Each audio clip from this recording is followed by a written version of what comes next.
Similarly, the Nunu and the Gnar banned away. Nunu being Alberto's best champion, and of course Gnar in the top lane for RF Legendary. Similarly, pretty powerful. So it looks like targeted bans taken away on both sides. No like general bans. So Hecarim's up, Shyvana is up. Pretty much everything that is considered powerful is available to both these teams, except for Callista, of course, which is going to be banned away by the Misfits.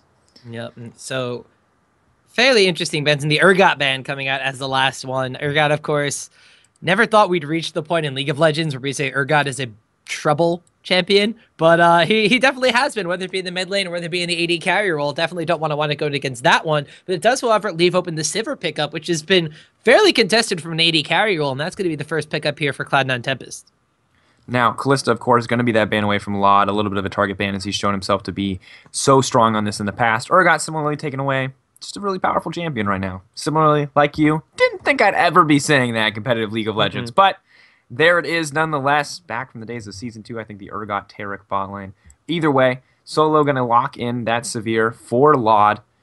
And on the opposite side, immediately RF Legendary going to pick up that Hecarim and denying one of the big disengage tools by taking Gragas for Alberto.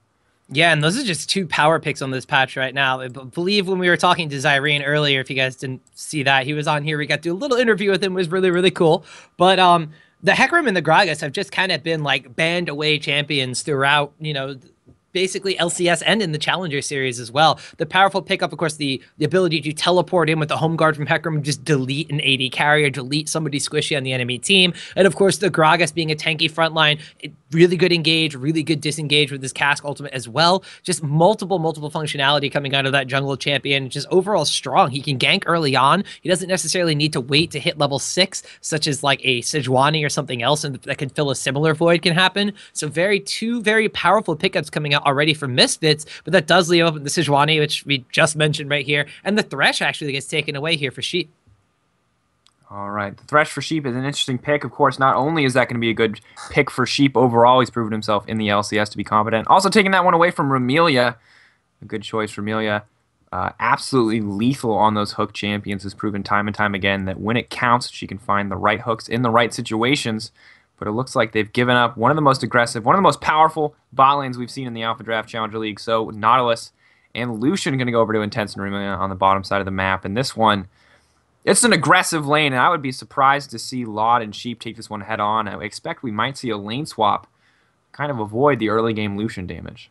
Yeah, the early game Lucian damage, his fabled level 2 Lucian power spike, as some may come to know him for. Definitely a lot of damage output with his double shot passive proc coming in. But the Nautilus pickup is also something just to be a little bit troublesome, because he's not an easy champion to deal with in terms of damage output, and he can provide a lot of crowd control, as we saw in some of the previous matches. He becomes a CC bot in the bottom lane, and it's almost impossible to not only deal damage to him, but also to basically catch his AD carry that he's keeping safe during that lane phase. So very powerful and potent combination of champions to go against. We'll have to see if it does wind up propping a lane swap situation or something along those lines, but we still have to see what it is going to be in the top lane coming out from Solo. And it does look like the last two lock-ins for the side of Cloud9 Tempest going to be very AP heavy focused from those two. It's going to be Rumble in the top lane and Ziggs in the mid lane, that wave clear champion coming in. So much team fight magic damage on this Cloud9 side, and of course paired with that Sejuani Glacial Prison. They have a lot of ways to come out on top in a team fight. The Glacial Prison into the Equalizer, probably the easiest way to win a team fight at any stage in the game. So this looking very similar to the composition that I believe we saw from Elo Mingle, more about that Sivir on the hunt speed, finding those team fights, but maybe with a little bit more sustainable damage sources. Both Rumble and Ziggs are going to scale pretty well into the late game. The downside, the enemy team, pretty safe to itemize MR. Sivir, of course, always going to be a threat, but not going to scale nearly as well as a lot of other AD carries. Probably comparable to Lucian, though, so not losing a whole lot with that pick. The big question is going to be, are they going to select this LeBlanc? And it looks like we're actually going to see Alex Each on the Kog'Maw in the mid lane. So two very safe mid laners, a lot of wave clear. We're going to scale for late game, boys. Man, this is definitely something to be a little bit afraid of if you're on the side of Cloud9 Tempest, because we just saw what Alex Itch was able to do with the Kog'Maw pickup in the promotion tournament, and that was get a team into the NALCS. So very comfort, I'm going to say comfort pick, but I'm going to say very familiar champion for Alex in this circumstance. Definitely able to scale up into the late game and provide a ton of damage with those with just basically everything coming out. His Biocane Barrage, all those, just the pot shots and the range is going to be massive for him. He could be a late game carry, even if he is going to wind up being an AP mid laner in that circumstance. More importantly, it's going to tear through some of the tankier champions on the team. That Thresh, if he wants to go for engages, is going to have to be very careful, because Thresh will naturally be a bit of a tanky champion, and the Sejuani coming in as well to start fights off from the side of Cloud9 Tempest. Going to have to be dipping and dodging through Kog'Maw ultimates, otherwise they're going to be shredded down from the power of that mid lane pickup as well. But at the same exact time, it's a very vulnerable pickup in the early game, as we can see Alex is going to be running the cleanse in this circumstance. So, of course, the crowd control coming in from the Thresh, the crowd control coming in from the Sejuani. He's going to be able to cleanse out of that one and potentially dissuade a gank or get himself out safe from a gank. But it's really going to be about this front line from Misfits. It's going to be about the Nautilus and the Gragas, and, of course, the Hecarim, making sure those threats can stay off of that backline. Of course, a lot of pressure being put onto Alberto on this Gragas. With the explosive cask, he's really the only person with a reliable way to disengage this hard engaged lineup from the side of Cloud9. Sivir, Thresh, Sejuani, all going to be on top of you in an instant. Even solo, it's going to do an absurd amount of damage. So as you said, a lot of pressure onto this front line, a lot of pressure onto Alberto specifically. And once again, we have the battle of kind of the speed and rushdown comp versus a little bit more sustained damage, a little bit more kite. And both these teams look poised to just go head-on, head-to-head, 5v5 team fights. So it's going to be an exciting game for sure. Yeah, I'm actually really looking forward to Yasui's Ziggs in this pickup specifically. So last composition we saw from Elo Mingo ran something very, very similar. However, their mid laner wasn't something they could really poke and prod. It was a Kennen that was going to wind up going in with the rest of the team too, and didn't necessarily have as much ability to wave clear or as much ability to poke down an enemy team before engaging. This time, however, with the Ziggs pickup, those bouncing bombs, the minefield, even his ultimate just being used for a lot of heavy damage output in the beginning of a fight is going to be followed up by the kind of run at you initiation from the On the Hunt and the Sejuani coming in with, of course, an equalizer to lay down across the team as well. I really like the setup that Cloud9 Tempest has in order to supplement that, but like I said, it's going to be a problem of, can they get past the front line from Misfits, and can they expose the weak Kog'Maw underbelly from their side? We'll have to see weak Kog'Maw underbelly. Maybe the accurate description, maybe not. We'll have to see how the Misfits lineup stacks up versus Cloud9, as this is the second time they've gone head-to-head. Cloud9 going to find their way back and make it a 1-1 split between the teams. The Misfits successfully have 2-0'd Cloud9 overall. We'll find out in just a few minutes. Minute and a half left on the spectator delay. My name, Daniel C. Fedrakos. I'm joined by Optimus Tom Steerfrost, and we'll see you in a few minutes for Cloud9 versus Misfits. Welcome to AlphaDraft, where esports fans win cash and prizes for drafting top fantasy teams. Your mission is this: every week, draft your dream team from the LCS pros in that week's matchups. You'll receive a $50,000 salary cap to select your team. Teams have 6 players: a top, jungle, mid, ADC, support, and a flex position which can be filled by any player. You will also choose the team that you think will play best. Players are scored based on kills, deaths, assists, and CS, and teams win points for Dragon, Baron, and Turret kills. Every week, choose from both free and paid contests that will give away thousands of dollars in cash and prizes. Once games start, watch directly from AlphaDraft and see your stats update live. Most contests have many winners, so check back often to see how you match up against other LCS fans. Good luck, and remember, knowledge is money. Be Alpha.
All right, everybody, welcome back to the AlphaDraft Challenger League. My name is Daniel Dracos. I'm joined by Optimus Tom Searfrost, and we're in game.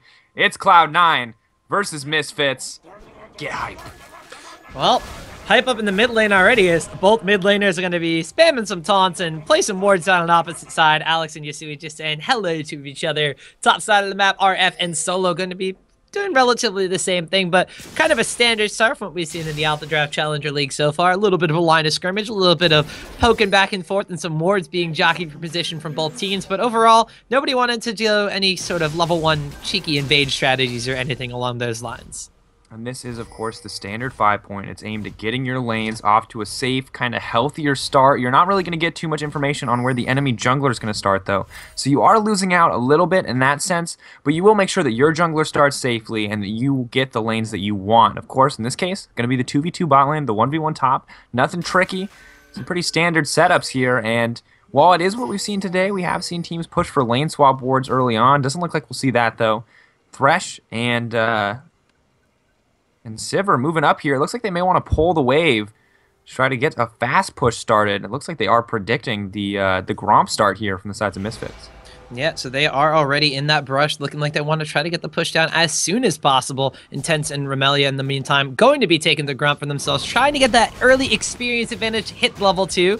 Nautilus and Lucian, of course, can be able to do this relatively quickly. The double shot proc passive coming out from Lucian, and the Nautilus shield mean they're going to deal out a decent amount of damage while not taking all too much for themselves. But as you said, Sifa, already Lod and Sheep pushing that lane into the tower as quickly as possible. Of course, looks like the bottom lane from Misfits is going to get there in enough time for it to crash into the tower. They are going to be a little bit hard-pressed just in the lane phase itself, as these minions may be denied against the tower. And of course, you saw Solo hanging back in the top lane. He wasn't quite sure if it was going to be the 1v1 or the 2v1, so he wanted to hang back. Didn't want to risk pushing up for wave control until he knew where the enemy bot lane was. As a result, he's going to be a little bit behind here on the top side of the map as we see Hecarim TP up to top lane with that level 2. We're going to have to see if RF Legendary can use it. And already in the bot lane, his fast push working out pretty well for Lod and Sheep as they get the quick level 2. Well, Lod and Sheep hit level 2 actually after Intense and Remelia did. We had a little bit of trade action going on as soon as level 2 was hit. The dredge line came out from Nautilus and a bit of trade damage back and forth. But it seems like jungle camps are the way to go here if you're Misfits side of Crumbs or Alberto, whatever one. I'm going to go use both of them, I think, throughout the night. But he's going to have a little bit of a lesser jungle for himself. It doesn't seem to be all too affected by that one as his lanes do get an advantage. We said RF Legendary in the top lane already getting level 2 before Solo is hitting it. However, Solo does hit level 3 as there's a massive minion wave built up on that side of the map. Mid laners, I don't know if it's going to be that interesting of a lane matchup, honestly, because both of these guys are basically going to be standing on opposite sides of their creep wave and just kind of throwing skill shots at each other and basically trying to farm up till they get those early items to get more powerful. Solo, of course, already building himself up a small CS lead. Should be easy for RF to get this one back as the minion wave is pushed towards him. Of course, Gragas spotted out on the Cloud9 side. Looks like he's just trying to get some deep wards from Alberto. Mostly known for his early game impact and his utility junglers. We'll have to see what he can do with Gragas here as Alex Each and Sui go head-to-head in this mid lane. Yes, the surprising early trades coming out here, and meanwhile, bottom lane Law does spell shield the dredge line from Melia, though counter hook coming in there from Sheet. The boomerang blade gets thrown out, and Nautilus taking a lot of damage here. We talked about how tanky he could be, but still, Nautilus takes a lot of poke damage when you get CC'd chained like that from Thresh. And of course, this bot lane is the most aggressive lane on the map. In the top lane, we can't expect too much kill pressure onto RF or onto Solo. Neither one really has the tools. Of course, in the mid lane as well, it's unlikely that Yasui will be able to take down Alex Each. And Alex Each, of course, really just wants to farm. But the bot lane, it's going to be all about that aggression. You've got the Nautilus, you've got the Lucian. They want to go in. Of course, Intense at level 3. This is the perfect time for him to go in. He has all 3 of his abilities. Can spell weave to effectively utilize that passive. But Alberto focused on the mid lane. Yep, in comes the body slam. Doesn't even have to blow the flash or anything, but Yasui staying calm, cool, and collected. Just turns around, starts putting some damage back out as well. Is just going to wind up walking away from that one. No summoners blown on either side, but still, just making his presence known in the mid lane there is Alberto. And this is good from Alberto. We saw him yesterday kind of have more of an herbivore-style jungle, but the bot lane trading packs so quickly.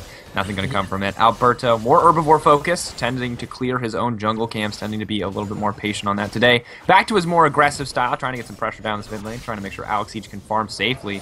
And it's working out okay for him so far, but Yasui already building up a pretty substantial farm differential. 6 CS this early on, makes a pretty large difference. Of course, in the top lane, though, RF, building one for himself. We talked about him falling behind a little bit earlier, but now getting a lead as he starts to bully this Rumble out of lane. Yeah, that's actually kind of surprising. The Hecarim and the Rumble matchup, normally you would think it's going to be a bit difficult for Hecarim because he kind of has to walk into a Flame Spitter to be able to do anything. But RF with the Crystalline Flask and some health potions, as well as hitting the level 2 a little bit earlier on and getting some more, getting a little bit of additional gold before going to lane by taking that camp, seems to have kind of evened things out just a little bit. Actually hits the level 6 before Rumble, and like you said, shoves the lane into that tower. Whereas on the flip side, in the bottom lane here, Intense from Amelia, we did have Nautilus taking a bit of trade damage early on, but by them doing that Gromp, they consistently stayed about a couple minions ahead of the opposing bottom lane, so there's always the threat of that experience advantage from the Misfit side, just kind of keeping Lot and Sheep at bay and being a little bit more passive. And one of the big things about this top lane matchup is going to be Rumble's heat management. Of course, we've seen Soul in the past kind of struggle with it. You saw him in that last little skirmish. Overheat off of a scrap shield, which is really never what you want to do. You want to overheat off the Electro Harpoon or off the Flame Spitter just so it's going while you have that buffed up auto attack damage. Want to see if he can kind of adjust this on the fly or if he's going to continue to struggle, because really the difference in Rumble's damage output when you're good at managing that heat is astronomical, just because of how powerful that overheat passive can be when used correctly. Well, we'll have to see. So far, the action hasn't been all too overheating. We just had that one little visit from Alberto in the mid lane, but other than that, Hard has just been hard farming his own jungler here. Did wind up going back, getting the Rangers Trailblazer, going to be building up for Juggernaut for himself. Whereas on the flip side, Alberto has actually opted to go for Bambi Cinder before upgrading his own Hunter's Machete. Doesn't necessarily need the same amount of sustain as Gragas does have that happy hour passive. But as I mentioned, the jungler's not doing all too much. Hard does kind of make his presence known in bottom lane. Sheep did miss the hook onto Ramelia's Nautilus though, so it looks like Shishwani's just going to go back to the same route of farming in the jungle. And of course, this is kind of to be expected. Bot lane, really the only aggressive lane matchup. May change as Lot approaches level 6 here just because of how much power On the Hunt can give to those early game team fights, but we've yet to see either team go for Dragon. But if Alberto does get spotted on this top side, it may give Cloud9 an opportunity. And Equalizer actually being used to push out the wave here as Solo now backs off, trying to back for the first time in this game, maybe hoping to get some items. Yeah, so the Equalizer is used in top lane, which means that they're not going to have that if they want to go for a Dragon. However, Alberto looks like he's going to be going in, trying to invade the enemy red buff. There are wards down in the river in the jungle that do see that Hard is on the opposite side of the map. So there's going to be a blue buff steal coming out here from Alberto. It's going to be nice because, of course, Yusui on Ziggs going to want to have that blue buff. Of course, the mana regeneration for Ziggs means he's basically going to be able to wave clear for close to eternity. Not quite, but still, the cooldown reduction, the mana regeneration is crucial for the wave clear in that mid lane. We did, however, see Hard getting his own wards down on the opposite side of the map, going to see when that blue buff is going to be coming up from the side of Misfits, so potentially a blue steal of their own in the near future. And when you have two scaling mid laners like this who both have insane wave clear capabilities, it's going to be a lot about picks and a lot about team fights, because neither team is really reliably going to be able to push into the other one. Ziggs, of course, you can't push past the minefield and the bomb, and Kog'Maw with that Void Ooze, with that ultimate, with everything in his kit, it's just too difficult to push in. So you need to take one of those guys out if you want to push successfully, or you need to find a win via another route, maybe via 5 dragons, maybe via Baron. And of course, Misfits in the past have optimized or itemized with that Banner of Command, and I think that's going to be one of the most important items in this game if either side decides to get it, because the ability to be immune to magic damage with the Ziggs and with a Kog'Maw, it's going to be pretty crucial. We'll have to see if that's what the itemization is going to be. But for now, both teams just continuing to prolong this lane phase and continuing to kind of play to whatever they want to do, which is right now just farm up. We did see Alexich being passed off his own blue buff, so that's 2 bluffs to the cost of none from the side of Misfits right now, as Alberto did steal away the one from Cloud9 Tempest just earlier. Bottom lane, he's just kind of been a farm fest back and forth, the CS totals being relatively even. Same thing across the mid lane, and the top lane is really where we start to see a bit of a difference, though. RF's Hecarim, just a slight minion advantage over C9 solo. However, that is because, of course, the back and the ultimate used earlier by Solo's Rumble, but that, of course, is back up at this point in time. So there's not all really too much going on right now. We're just kind of waiting to see where the first move is going to be made and who it's going to be made from. We know both mid laners want to scale. We know both AD carries. Obviously, Lucian maybe a little bit more powerful than Sivir as we approach the early to mid game factors over here. But that Dragon's on the map. It's about 10 minutes right now. There's a lot of wards around it. We'll have to see what team's going to be the first to kind of pull the trigger on that. It's a really good question. Of course, the mid laner is more than content to farm up to their next power spike. The big one for Kog'Maw is going to be that Luden's Echo. Proccing that on the living artillery is just so much more damage, and of course, the ability to reliably hit for 400 damage with such a long-range, spammable ability is going to be key to the Misfits strategy. Poke, a pretty important part for both of these teams, actually. But you're right, we haven't really seen a team fight yet, and it looks like we may see a little bit of a sneaky dragon coming in here as Hard cleverly approaches that one from the back of the pit. Yeah, this is Ronnie. Wound up putting a pink ward over the wall a little bit earlier on. There were no wards in the pit over there by Misfits, and able to go around the backside and, like you said, circumvent the ward coverage in the river. Dragon winds up going down, and what I thought would have been an action point to this game just kind of winds up being passively stolen away there by Hard all by himself. So not too hard. That was actually kind of easy from him. I actually kind of like this overall. Obviously, Dragons, as I mentioned earlier, a big point of contention for both of these teams. And while it feels like Cloud9 has an advantage in these team fights with the Equalizer and the Glacial Prison, as well as the On the Hunt, avoiding the team fight doesn't seem like a bad choice, especially if they can come away with the Dragon from it. They are going to benefit from those scaling stats. And really how we've seen the Misfits consistently end games is with 5 Dragons, is with Baron. They really like to end that way. So by slowing them down on their own standard win conditions, you're also kind of buffing your own. So smart play from Cloud9, and especially from Hard, an aggressive but confident decision coming in from him.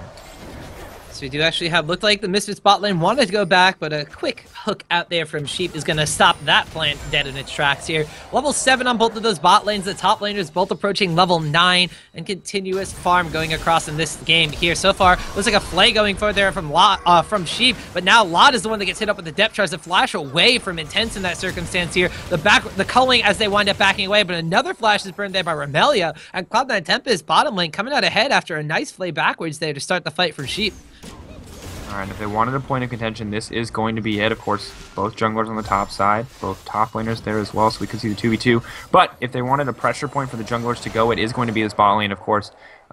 Lucian and Nautilus with their ultimates, and Flash is down. This is a pretty good gank opportunity if Hard can find it. He, of course, does have the Glacial Prison available, but is spending his time committing.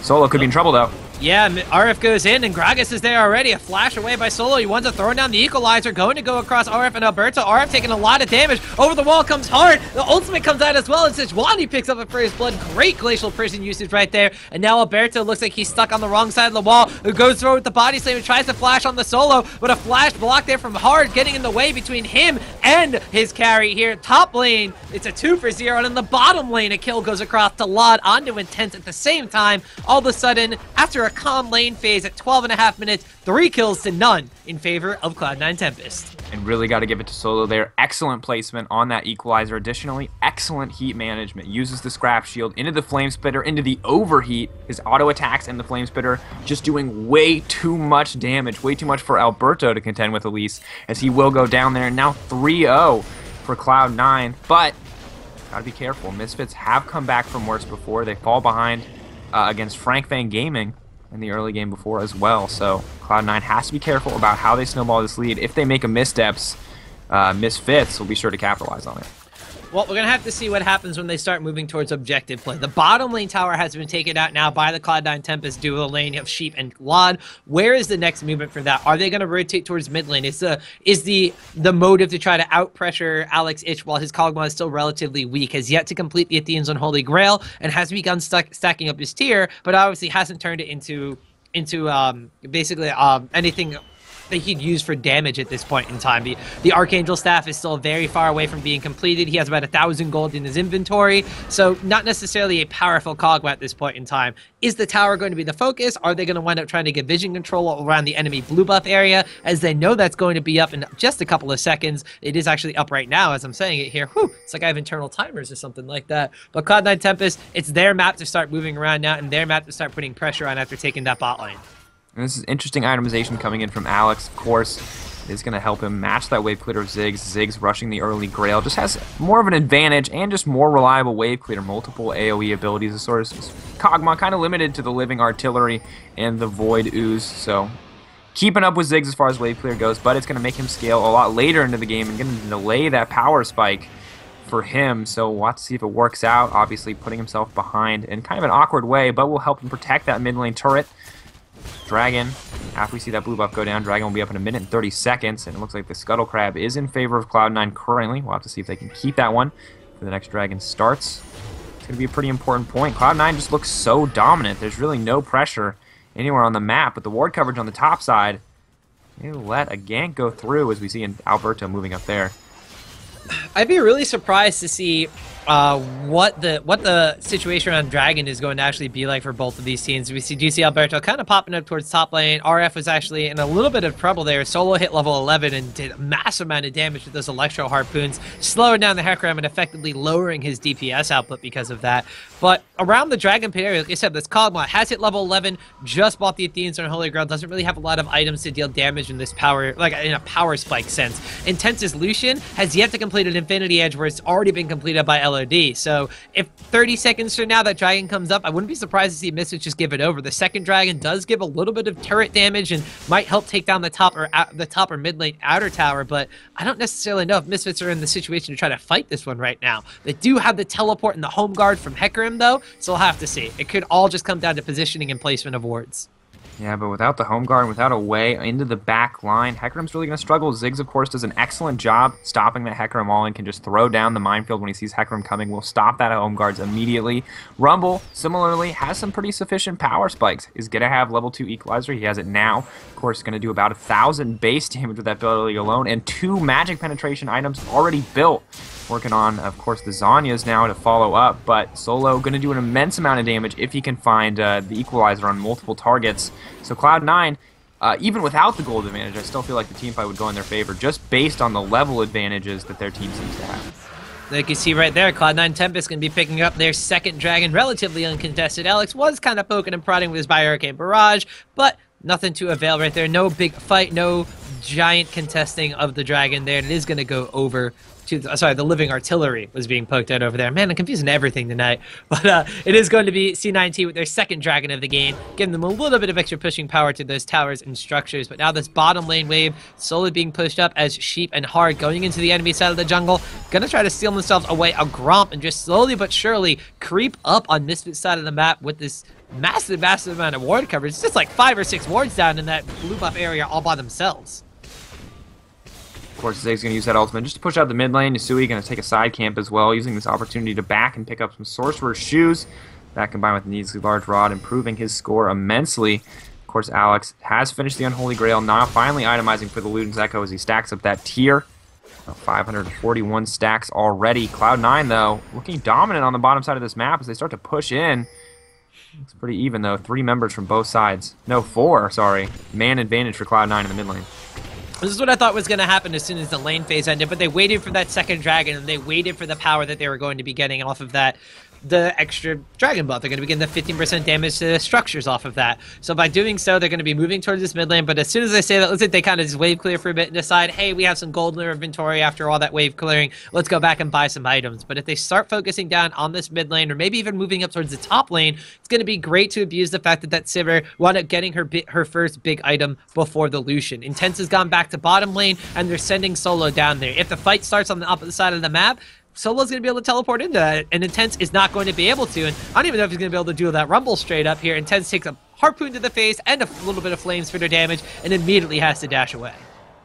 A tough spot to be for sure. RF trying to catch out Remilia here as Remilia heads into the top side.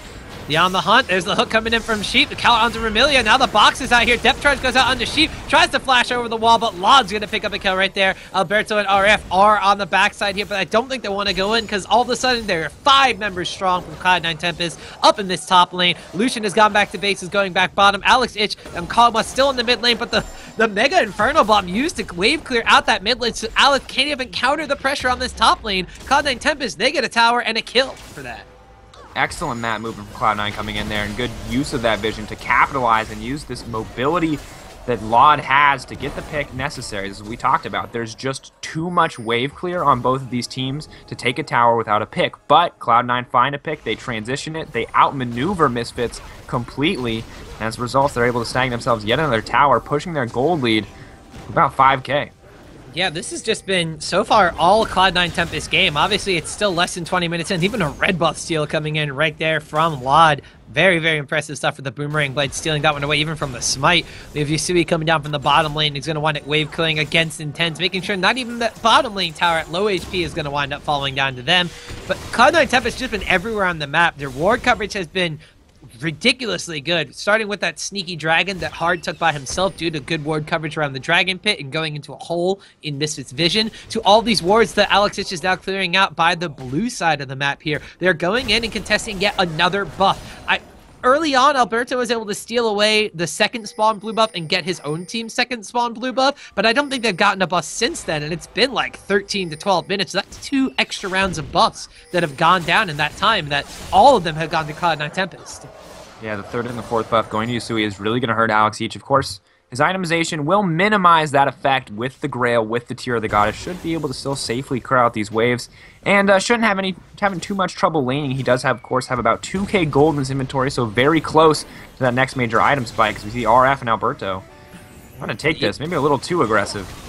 Yeah, the Equalizer does a good job at clearing them out of there, and RF actually taking a large chunk of damage from that as well. Needs to wind up going on the recall, as does Alberto. But still, Cloud9 Tempest, they're just kind of showing that they can be anywhere on the map at any given point in time. Their movement has been impeccable. A lot of that has, like we said, been because of the vision control. But of course, you see these mid lane zigs in this circumstance, using that Mega Inferno Bomb, not to really get damage out in a team fight, not really to try to poke and start a fight, but he's using it to wave manage across the map. We saw him move down towards bottom lane. We saw him in top lane, throwing it towards mid lane to make sure Alex couldn't take a tower as the rest of his team was up there taking top lane. And just the wave management and just overall map movement over here from Cloud9 Tempest this game, just outclassing Misfits at this point in time. And the thing is that Misfits, they have a scaling composition. Hecarim, you know, he deals a lot of damage, but he still wants to get a couple items to really blow somebody up with that home guard TP in. And the Trinity Force not yet completed for RF in this top lane Hecarim. The Lucian was kept down a little bit early on, now has been able to catch up in CS compared to the Sivir, but doesn't have the 2 kills. We'll have to see if he's able to pick one up here. Sheep gets caught out here by Dredgeline, and Alberto's the one that picks up the kill.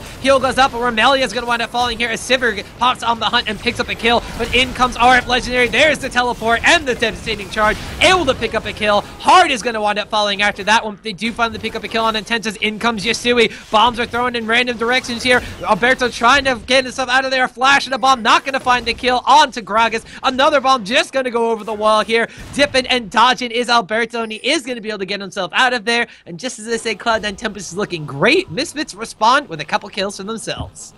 Of course, not going to do a whole ton, as we do see Solo pushing on the top side. Luckily, it's just a rumble. It doesn't do too much damage to this turret, although as I say that, it's starting to rip through the health bar at least a little bit.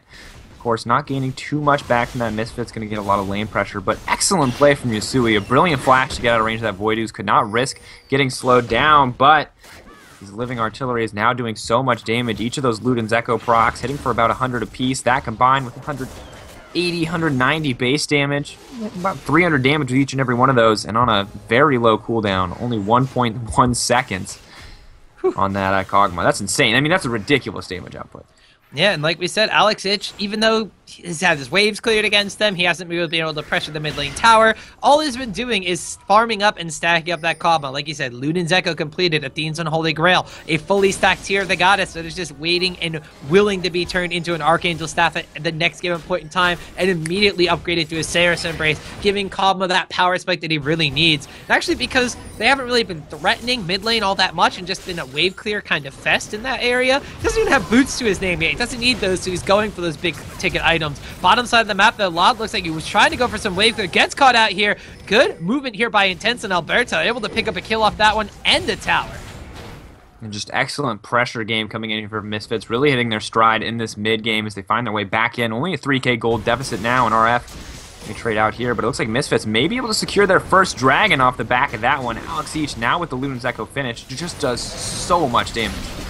Looks like it's going to be Misfits picking up their first dragon here. Hard did come in for the contest with the Lantern out from there. The Mega Inferno Bomb gets a little bit of parting damage, almost picks up a kill on Intense in that circumstance, but it is going to be Misfits getting their first dragon of the game and denying the third dragon from Cloud9 Tempest, which is actually pretty crucial. When Cloud9 Tempest, we talking about their map movements, that extra move speed from the third dragon buff would have been crucial, but now it's going to be them trying to get some pressure down this mid lane, but there's Alex Ich and that pesky Kog'Maw, wave clear after wave clear, the living artillery clearing out waves with the Void Ooze, and Cloud9 Tempest can't contest that tower.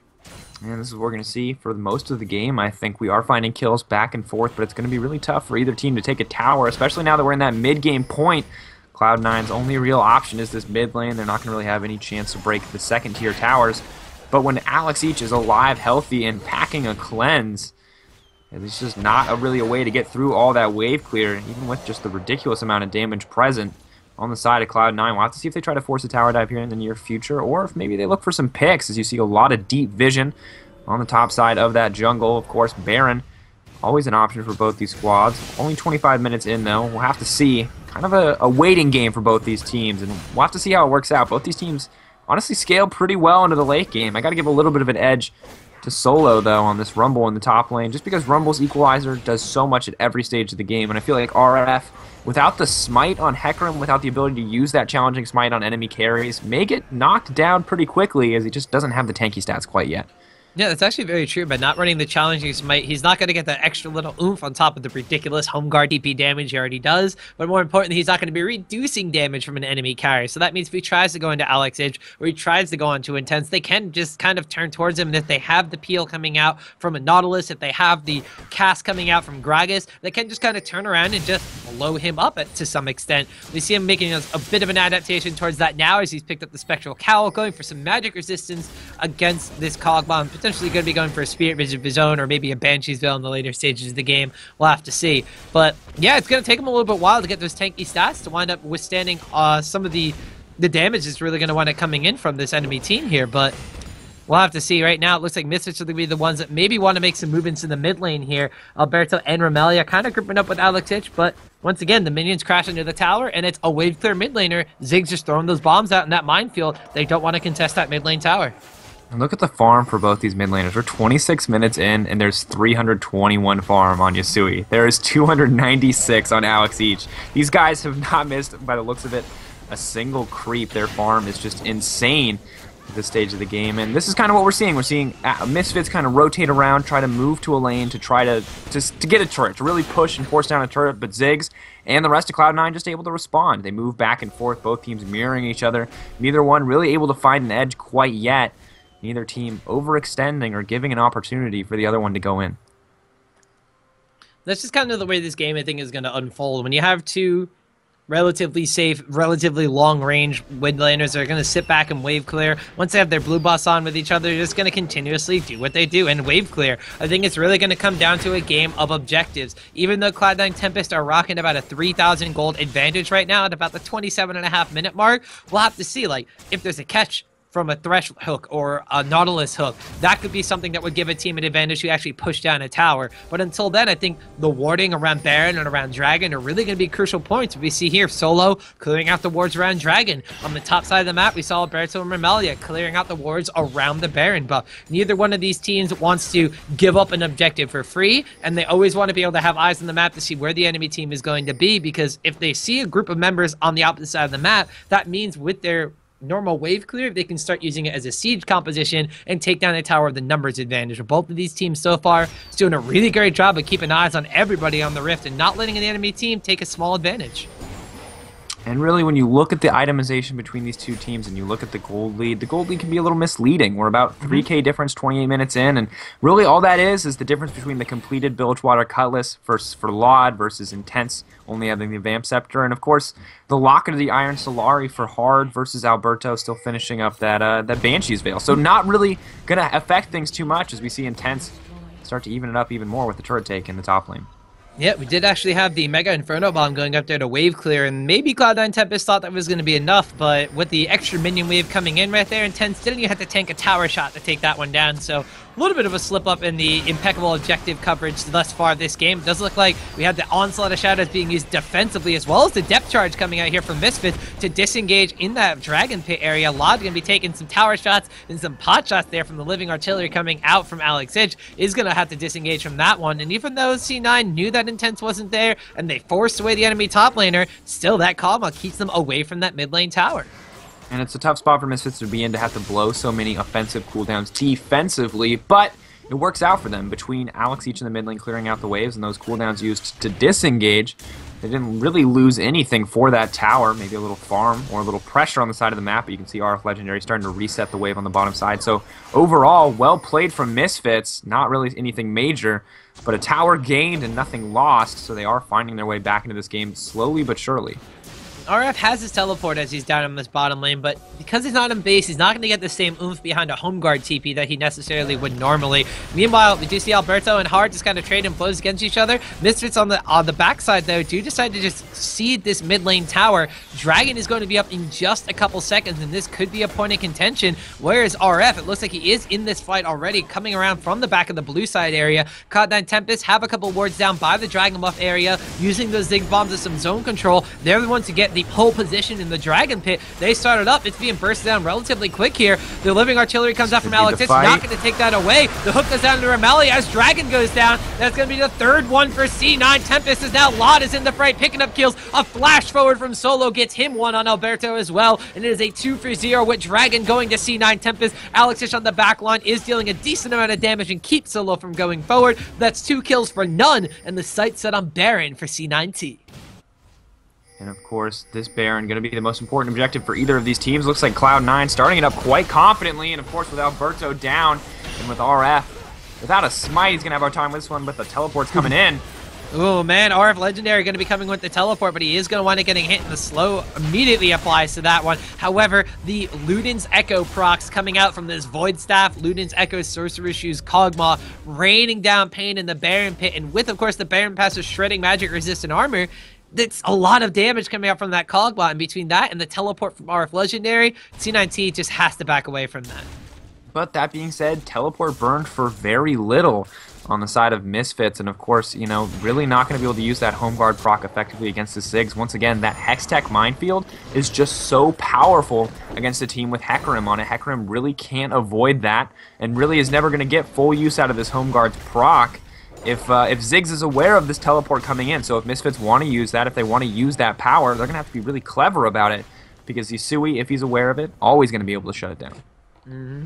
We'll have to see what the next move from Misfits is going to be. They've fallen behind in the Dragon count, 3 compared to 1. They've been down on the kill count, 8 compared to 2 right now, and they are falling behind in the gold count, 52,000 compared to 47,700 gold, and it's still 3 towers to 2 with a slight advantage for Cloud9 Tempest, even in that department. So all that early map movement from Cloud9 Tempest, slowly but surely, has still prevailed as we cross through this mid-game. Now going into the post 32.5-minute mark, we see already Alex Dish, 3 completed items, and a fully stacked tier on his Kog'Maw, the Luden's Echo Athenes, and Deathcap coming across for Yusui on that Ziggs. 2 very powerful AP mid laners, but let's not forget the 80 carries as well, as there are 2 completed items for each of them, in addition to one of their attack speed items. Fan of the Answer has been the choice here for LOD, as he goes for this Blade of the Rune King as well, try to shred through some of these high HP targets. On the flip side, for Intense, it's a Bloodthirster.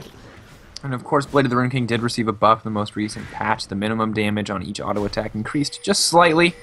Not going to affect too much of this late stage in the game, but of course also the lifesteal now affected by the percentage damage, as you see on the hunt burned out here.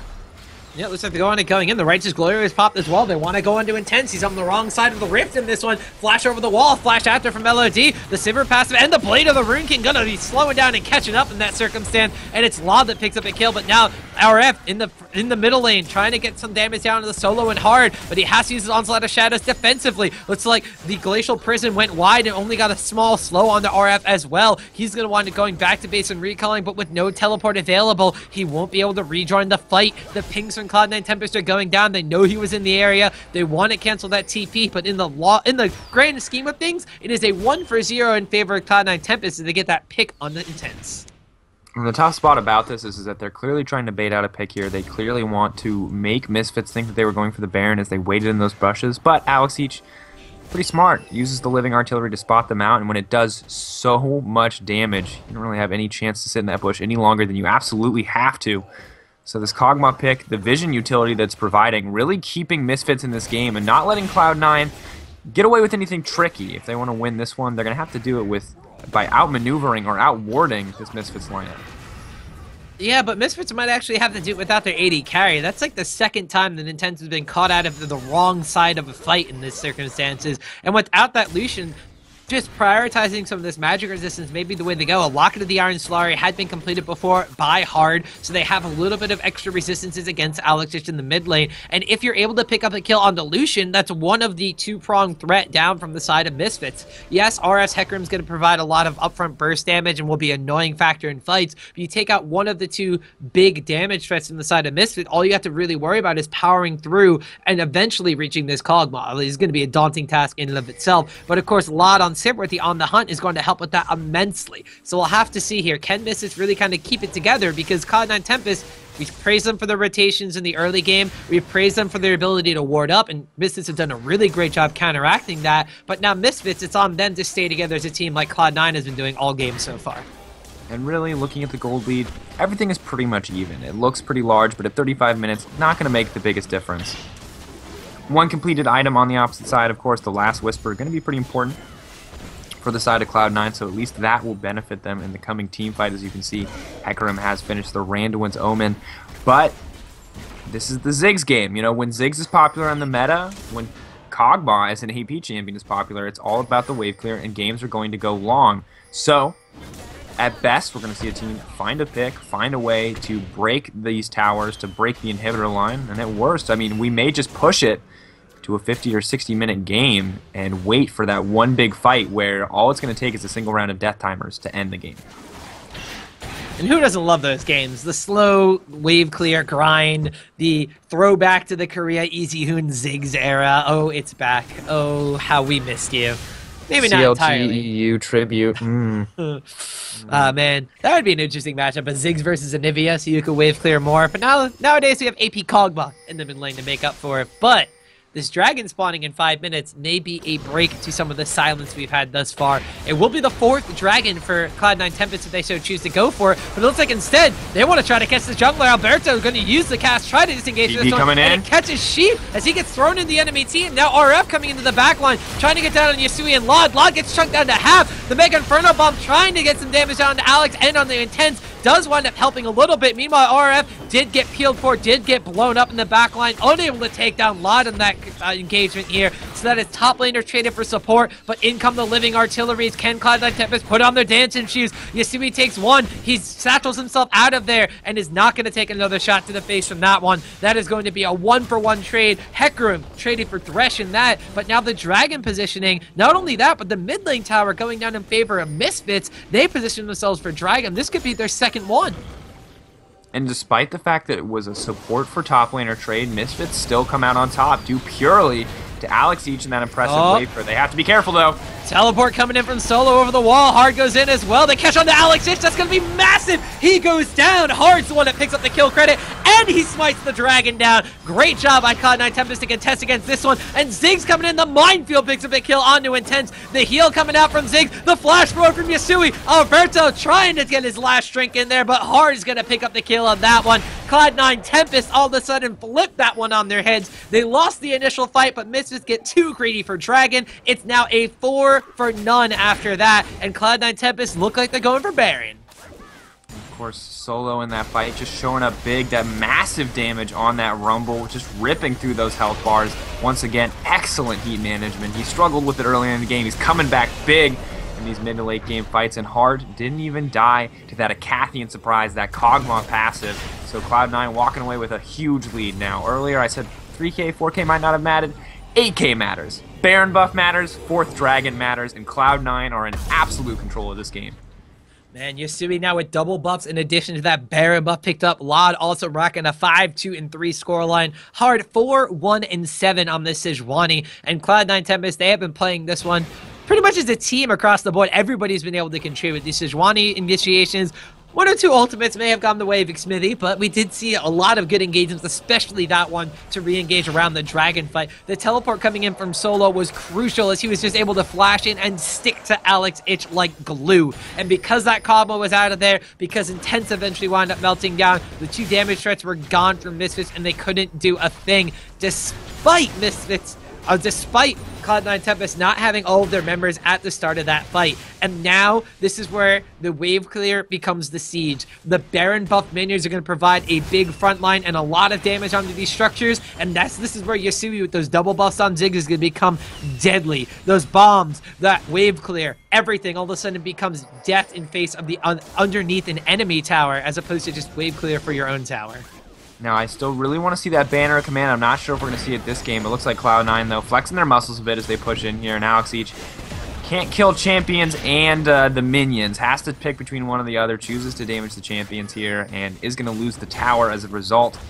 Now, only about a 9k gold lead in the favor of Cloud9. Still pretty massive. Of course, Cloud9 has the luxury that every dragon now has to be contested by the Misfits despite this massive gold lead. Because if they get the 5th one, it's effortless for them to siege down these towers. Now, Ziggs, of course, that passive with that 5th dragon buff. I mean, you could 2-shot towers. It's just so much damage. It's insane what you can do when you wind up having 5 dragons on basically any champion. Let's not forget Sivir gonna be packing a wallop as well. Last Whisper now completed on top of that Blade of the Rune King, Phantom Dancer, and Infinity Edge. Look over at our counterpart and Lucian. He's not exactly starved for items either. Infinity Edge, Bloodthirsty, Last Whisper, and Static Shib picked up for himself. However, there is a Spectre's Cowl picked up for the side of Lod, so we'll have to see if he winds up building that into a Banshee's Tail, because 2 spell shields better than 1, but of course, why not? On the flip side, let's take a look at the top laners right now, because RF, he's had some pretty decent teleports, but still hasn't had the team fight impact that Rumble Equalizer has. 2-0-7 for Solo, as he's going to run out of the bush, make sure to zone away the front line there from Misfits, and that bottom tier 2 tower falls down effortlessly, as now the Baron buff looks like it only has a couple of seconds left for C9T, but it's done its job. It's taken out 2 inner towers from the side of Misfits. Cloud9 playing this one nice and slow. They know they have the advantage of the Baron buff, but they also know that it's running out. You see a drop in just a few seconds here. Of course, without Baron buff, they're going to have to play this game a little slower. They don't have quite the advantage. It's going to be a lot easier for that Cogman to clear waves, as you see both mid laners CS. Of course, a big advantage to Yasui at this stage, approaching the 500 mark, only 40 minutes into the game. Absolutely crazy. And for both these mid laners, I mean, it's the wave clear game, but for Yasui, it's also been about the team fights, and Yasui's just been doing so much more in these skirmishes. Yeah, and for the most of the early game, his Mega Inferno Bomb, as we mentioned, was being used to wave clear very effectively. But as soon as we get into these Dragonflight scenarios, and as soon as you wind up getting into these mid-lane pick-off scenarios, that Mega Inferno Bomb becomes a tool for massive amounts of damage, and he's consistently throwing it towards the back line of Misfits. He's not necessarily using it to seal the deal on kills, but he's using it to make sure that Alex Itch and Intent do not feel safe going into these fight situations. And so far, it's been great for him. 3-0-6 so far for the Ziggs pickup. Doesn't have the most kills or the most assists on his team, but his presence has definitely been felt on Summoner's Rift. This Dragon, also, its presence going to be felt in about a minute or so. Misfits know this is going to happen. It got stolen away from them last time. They are waiting to try to set up a pick against Cloud9 Tempest, but we're going to have to wait and see here. It does look like that while there are 3 members strong in the brush, the 2 carries from Misfits are going to be wave clearing out in the mid lane, and actually we're going to be starting to push back out in this mid lane against Cloud9 Tempest, despite being behind by almost 10,000 gold, 9,500 gold right now. Pretty big wave stacking on both the top and the bottom. Lucian Force and Hecarim both forced back to clear those out. So we'll have to see if they kind of capitalize on this advantage from the side of Cloud9. Overall, once again, we're back to that patient gameplay. Baron buff still ticking. Cloud9, at least for a few more seconds. They're not going to be able to push in with this one. They don't want to risk pushing in on the top side. Misfits very dedicated to this bush camp, and they may find Solo here as they go over the wall. Oh, Hard actually going in on Alberto. In the meantime, RF is going to be in the back line here. Glacial Prison does get down to Remelia. Alberto has to flash away, and all of a sudden, Nautilus is the focus. Rumble drops low in the middle of the fight, and Alex Itch is able to pick up a kill on him. RF in the back line, however, it is going to be a double kill picked up for Yasui. A 3rd kill gets added on as a flash forward from Lod comes in. Alberto is going to have to run away from this one, the body slam away, but the hook comes in, and that's a death sentence from Thresh. A 4-for-1 in favor of Cloud9 Tempest. They took out the Rumble, but the Equalizer did all it had to do, and C9T with a 4-for-1. Right, and I was wondering about the Baron buff. Apparently it's just a visual bug on my end because they don't actually have it. As we see, the Baron is not working, but they're not even going to need it. They take 4 through a beautiful team fight, and overall that's just Cloud9 flexing their muscles, and more than anything else, Yasui showing up, dealing the damage to the locked down targets, dealing it where necessary, and Solo, despite maybe not the best Zanya's in the middle of the team, is just doing so much with the equalizer as well, zoning out Alex Each. Now Cloud9, the first team to take a game off Misfits in the AlphaDraft Challenger League. Misfits now 9-1, I believe Cloud9 8-2. Massive plays coming out there from the side of Cloud9. Tempest didn't even need the 5th dragon. Misfits, we saw them so worried about giving it up. They were waiting in the brush for over a minute, waiting to set up that death brush to try to catch somebody out from the side of Cloud9 Tempest, but it was C9T that had the catch potential, whether it be from the Thresh coming out from Sheep, or whether it just be from the fact that they had slightly superior initiation because they had the On the Hunt passive, they had the Glacial Prison coming out from Sejuani, and in addition to this, even though they had kind of like the run-in factor, they also had enough of a front line to stop the side of Misfits from going in and blowing up Yasui, who is providing massive amounts of damage. And as you can see on your screen right here, most gold in the game, 19.7 thousand gold for Yasui, also rocking the most fantasy points in the game for you Alpha Drafters out there. And this is another big thing about the difference between these mid laners. Is Kog'Maw can lay down that Void Ooze. It's going to offer much more slow than that Ziggs Minefield, but if it doesn't hit you initially, it's not going to do any damage. And on the opposite side, that Hextech Minefield can zone anybody out of a fight. Lucian took one step into that one, pretty much blew up instantly. So a bit of a difference in these champions, and overall it feels like a superior draft phase coming in from Cloud9 and some superior map movement as a whole win them the day. But that's going to be our final game for the night here at the AlphaDraft Challenger League. My name is Daniel C. Fedrakos. I was joined by Optimus Tom Searfrost. As he just said, if you haven't already, add Yasui to your lineup. That guy is an absolute all-star. Tweet out your thoughts about the broadcast and anything else with the hashtag ADCL. And we'll see you guys here tomorrow for some more exciting games.